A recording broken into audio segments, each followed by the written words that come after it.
দিদিভাই এসছেন হচ্ছে সুন্দরবন থেকে এবং অনেকক্ষণ দিদিভাই এসছে। দিদিভাই চ্যানেল দুটো ওপেন করলো। দিদিভাইয়ের আগে একটা চ্যানেল ছিল পিএস ডান্সার বলে। দিদিভাই ওই চ্যানেলটাতে অনেকদিন কাজ করেছে, কিন্তু চ্যানেলটা সেরকমভাবে গ্রো হয়নি। দিদিভাইয়ের এখন বলতে পারো যে চ্যানেলটা কি খোলা ভুল হয়েছিল বা কিভাবে খুলেছিল সেটা দেখো, সেটা তো আমার কাছ থেকে খোলেনি।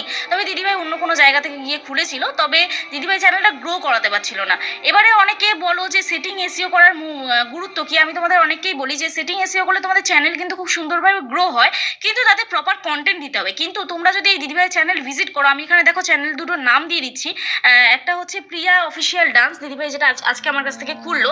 তো সেই চ্যানেলটা তোমরা দেখতে পাবে, দেখতে পেলে বুঝতে পারবে এই চ্যানেলটা ভিজিট করলে যে দিদিভাইয়ের মেয়ে কত সুন্দর ডান্স করে। কন্টেন্টের উপরে কোনো কিন্তু খামতি নেই, কিন্তু তাও চ্যানেলটা ভুলভাবে হয়তো খোলা হয়েছিল, মেবি। আমি জানি না কি ভুল হয়েছিল, কারণ আমি তো খুলে দিইনি, আমি সেটা বলতে পারবো না সঠিক।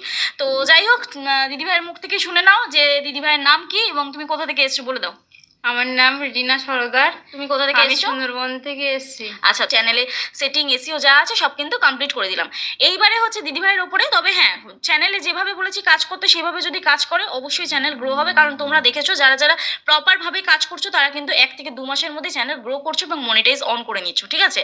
তো যাই হোক, চলো, এটা জাস্ট শর্ট ভিডিও ছিল। আশা করছি তোমাদের ভালো লাগলো। তোমরা যদি আমার সাথে দেখা করতে চাও, স্ক্রিনে দেওয়া যে হোয়াটসঅ্যাপ নাম্বার আছে ওই হোয়াটসঅ্যাপ নাম্বারে আমার সাথে যোগাযোগ করতে পারো।